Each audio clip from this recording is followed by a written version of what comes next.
All right, hello everyone. Welcome back to After Class With. Today we have our lovely guest, Mrs. McCreary. Hello. We are very excited and grateful to have you here, and we hope that this interview makes our charter kids get to know you better. Great, so let's start off with the first question. How's your baby doing? Oh, he's good. So he is about 7.5 months now. He is rolling over. I think in the next few weeks he's gonna try to start crawling. Aww. But no, it's been great to kind of get to be a mom. It's been really awesome. Every day I feel like he learns something new. Oh, that's so cute. Yeah. Have you been getting sleep? No. Oh, no, that's not good. Okay, so since you are our newest physics teacher, I wanted to ask you a lot about physics. So as a woman in a predominantly, male-dominated field of science, have you encountered any obstacles throughout your career? I think the biggest obstacle was more my own perspective. I know a lot of my courses throughout my college career was predominantly male, so it was kind of getting used to interacting with pretty much men all day long. I remember there was one class in particular, there were about 20 students in it, and I walked in and I was the only female. Oh, no. Which was fine, and I mean, everyone was super supportive. I think it was just hard for me to kind of put myself in that position and to be comfortable kind of like asking questions and asking other students for help. But it turned out fine, and I was very supported throughout my college career, I would say, by both the other students and my faculty. So. Oh, that's awesome. So it seems like because you've been in like this male-dominated field for so long, you've gotten like used to it, and you've gotten like much more comfortable with. Yeah, I would say so. That's awesome. So what made you decide to go into physics? Have you always wanted to do it, or did you kind of decide later? So actually, when I was in high school, I took AP Physics. Ooh. And I got a 1. Oh no! Oh no! Right. So then people are like, and now you teach it. So when I went to college, I really wanted to do astrophysics. So I was really interested in astronomy. And I knew I really liked math, so math was always kind of the driving factor for me. And I knew physics would allow me to not just get to do math every day, but actually apply math. So I went in thinking like, well, if this is a complete disaster, I'll just change my major. But it ended up working out perfectly. So I got my bachelor's in physics, and then I was like, oh, well, I don't know what to do next. So I went and got my master's in physics, and that kind of led me down the path that I'm on now. That's awesome, and now you're here. We're so happy to have you here at Charter. But yeah, so I think you saying that you got a 1 in physics, it's really helpful for all the Charter students who are worried about their AP exams that we just took in the past 2 weeks. And the lesson learned here is really, guys, your AP score doesn't matter quite as much as you think it does. And Mrs. McCreary proves that because she's an awesome physics teacher now, even though she got a 1. So thank you very much for telling us that information. Yeah. But yeah, so anyways, so if you didn't do physics, was there any other alternative that you considered? I thought about chemistry. Also really math heavy. So. Yeah, pretty much anything. I knew I liked science, and I knew I liked math. And I knew I didn't want to major in just math. So I figured if physics didn't work out, I could always do chemistry, but honestly, I liked my physics classes a whole lot better than I liked my chemistry courses, so for me, it made sense. What's your favorite physics concept to teach? Because, physics, it's really hard to learn for many students who may be interested, may be really good at chemistry or biology, but in physics, it's just really hard because it's so abstract. What's your favorite or most difficult physics concept to teach? I really like to teach Newton's laws, and I feel like they're almost deceptively easy because it's something that we're taught in middle school is there's always equal and opposite forces and things like that, but there's so many misconceptions with it. So I always like to teach Newton's laws and kind of pick out those misconceptions. And then there's also just so many different problems that you can approach. So every problem is completely new, and you can look at so many different variations of the same problem. So I always find that to be really interesting. Wow, that's really, really awesome. Yeah, it was really interesting to learn them in class because, yeah, you're right. I did learn those Newton's laws in middle school, but actually applying them is much more difficult than just everything has an equal and opposite reaction. Yeah. Well, yeah, so anyways, so now on to some fun questions. What was high school Mrs. McCreary like? Again, very math science heavy. I played a lot of sports, so Ooh. I played field hockey and lacrosse. So I played field hockey in the fall, and then I played on an indoor travel team during the winter. I randomly picked up lacrosse my junior year in high school in the spring, and then I usually played some sort of like travel team in the summer for field hockey as well. Ooh, that's so cool. Yeah. Do you still play those sports in your free time? No. Once I left high school, that was it, unfortunately. Oh, yeah. So what do you do in your free time? So I spend a lot of time with my family, but I also really enjoy going to the gym. I still try and read as much as I can, although between teaching and having a 7-month-old, I don't always have as much time. Yeah. I really enjoy running, so I'm trying to get back into that now. But That's very cool. That's very cool. Well, it's great that you're like, even if you like have a really busy life, you're still like trying to make like some free time just for yourself, because we all need that. And like I'm sure we can all agree, mental health is really important. So, but the school year is coming to an end, so we're very happy.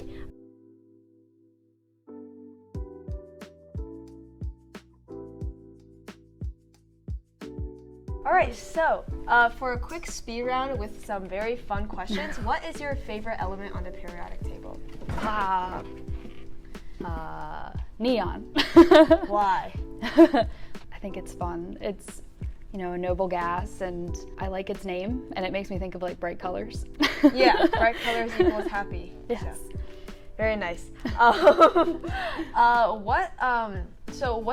Do you have any predictions for the future of physics?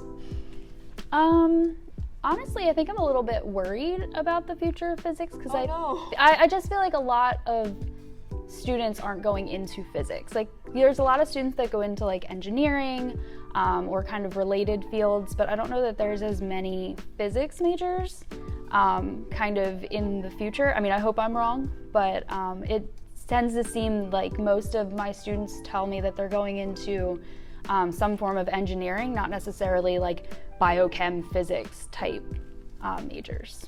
Oh, that's so sad. Did people like when you went to school? Was physics like a more popular major? I know at my university, my major was still small. I think I graduated with only like 7 of us. Oh, wow. And my cohort for my master's program was 6, I think. So again, still small. So I hope that either continues at that size or grows. But yeah, that kind of makes sense, because I remember administration had a really hard time finding someone to cover for you when you were gone to take care of your baby. So yeah, that is very sad. So guys, please get into physics. Just it's fun. I promise. It's good. So do you have any like underrated physicists that you think, or like things in physics that you think that the public just doesn't recognize as much but are actually really impactful to the field?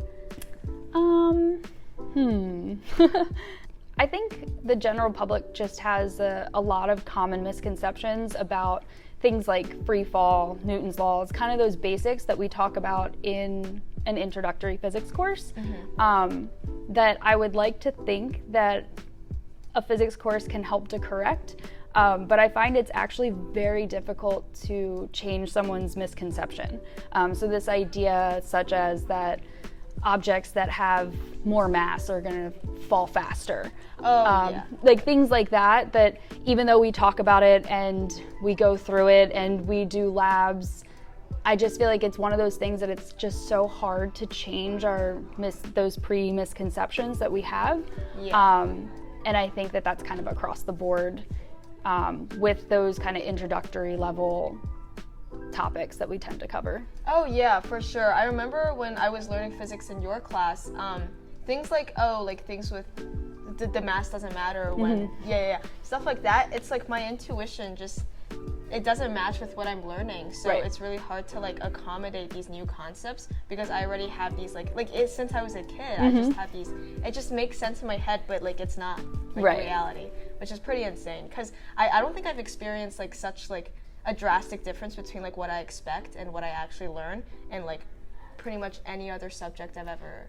Right, and I done. feel like physics is one of those subjects where we do have a lot of interaction with the subject before we actually formally take it, because we interact with the world every day. Yeah. So things move, we see that motion, we have these ideas like, oh, I have to push something to keep it moving. And a lot of those things, even though they're true, when we start to break down the physics of it, there's reasons why that occurs. So like we're always overcoming friction. Things like that we don't understand until we get to a physics course, but it's still hard to change those misconceptions. Oh yeah, and the hard thing, I think the really hard thing for a lot of people, especially for me, about physics is that it's hard to see. I mean, I can see it, but it's hard, like for biology, it's like I can just look at the cells, like I can very clearly see it. For chemistry, I can see like how these like ions interact, I can like observe it. But for physics, it has to be like very hands-on for like me to learn it. Yeah. Like I have to like see the motion of it and not just like a still frame, which is like very interesting. But anyways, what is your favorite food? Favorite food? I like any kind of Mexican food, honestly. Ooh, do you have any recommendations for restaurants nearby? I live in Maryland, so I feel like really? a lot of my a lot of my restaurants that I go to are near my house. Yeah, wow. How far do you have to drive to get here? It's about 40 minutes. Oh, wow. I imagine you have to wake up really, really early to get to school on time. I normally wake up at about 4:30. Oh So by my the time I get gosh. to work and you guys get here, I've already been up for like 3 hours. Oh, wow. No wonder why you have so much energy. Because, you know, most of like students and my classmates, we wake up like maybe an hour before like first period. But so we're like very groggy in like classroom. But I see you in the morning, you're just like very like, Yeah. I'm like, wow, how does she do that? But wow, what do you sleep? I go to bed very early. Yeah, 8, 9 o'clock, I'm in bed. Oh, okay. Yeah, I was gonna say you could sleep early to accommodate that. Yeah. Yeah. Wow. And then with the baby and everything, how do you function with? Lots of caffeine. Wow. What is your favorite form? There's Monsters. There's just regular old coffee, tea. What type of person are you? I bounce back and forth between probably Monsters and iced coffee. Monsters. Yeah. Wow. Our physics teacher is so cool. Oh, okay. Wait. So Maryland. What part of Maryland do you live in? Cecil County. So it lets up right to the edge. Yep. Yeah. Do you like it there? Have you been living there for a while? I grew up there. Oh, okay. The only reason I left was to go to college, and then I moved back. So I've always lived in Cecil County. Oh, okay. Speaking of college, so I'm going to college next year. Do you have any advice on how to transition in a smooth way? I would say get involved. So join a club or join a sports team, even if it's just like a little rec league or something that's going to get you involved, get you to meet people. If your major has any sort of like program that students from that major can join, I would say to join it. I know at Towson we had a Society of Physics students, and it had like its own little lounge. So like once I kind of got involved with that and got to know a lot of the people within my major, it made it a lot easier to kind of transition and kind of feel comfortable on campus and whatnot. So in your opinion, from your personal experience, what do you think was like one of the major differences between high school and college? I think the amount of like unstructured time. So in high school, like everything's structured. You know, your classes start at this time. You have 4 periods. There's an activity period. Monday's this, Tuesday's that, Wednesday's that, and then a lot of our high schoolers are doing some sort of after-school activity, whether it's marching band or sports. And then when you get to college, I feel like you're creating your schedule. So you get to kind of decide, are you a morning person or an afternoon person? Are you going to take night classes? And then you're left with all of this unstructured time that you have to fill.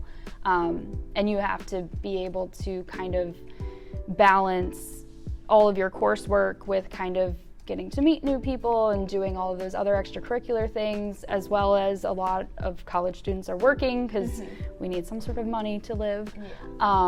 So I think that is kind of the biggest difference between high school and college, is just being able to structure your time appropriately so that you're still being successful in your courses, but you're also getting to still experience life and kind of meet new people and all of that. Oh, awesome. Did you think you had a easy or like easy time to adjust to all this unstructured time when you were transitioning? Yeah, I know I spent a lot of time studying just because I was a physics major, so my courses were pretty difficult. I had friends who were other types of majors that I know just didn't need as much time outside of class to grasp the concept of their courses. So I think it was just kind of like the nature of my major. I knew that my time needed to be spent mostly doing work, like whether it was studying, working on homework, working on labs. I know for me, I feel like I've been in school forever, and I went from being in school to being a teacher, so school is just kind of like what I do. So I don't think it was too big of an adjustment for me. Wait, so since this is your first year at Charter, what are your impressions thus far of the school? I really love it here. I find the students to be very driven. They actually want to learn physics, which isn't always the case. Physics is just one of those topics that a lot of people either shy away from, whereas at Charter, since it's a requirement to graduate, all of the students have some sort of exposure to it, which I think is great, regardless of what level. So I've found it to be very rewarding to kind of get to interact with students who actually see value in the subject. Awesome, great. So my final question is, so speaking of like Charter students, what advice do you have for, underclassmen or even just upperclassmen for just like doing well in school or just like high school life in general? I would say focus on the things that you're interested in. Like I know for me when I was in high school, like I took APs in math and science because that's what I was interested in, but I didn't pursue APs in everything. I just looked at like what I was interested in and kind of focused there.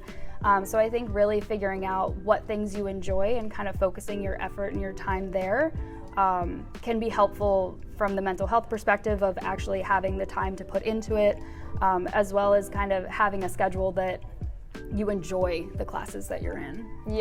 Yeah, so I think that's a really important lesson to learn. So for those of you who are piling on 6-7 AP classes every single year, take some wise words from Mrs. McCreary. Well, thank you very much for that valuable advice. I really felt like I got to know you better, and we really appreciated your time. Well, thank you. Yep. All right, see you next time, and until then, stay safe and have fun.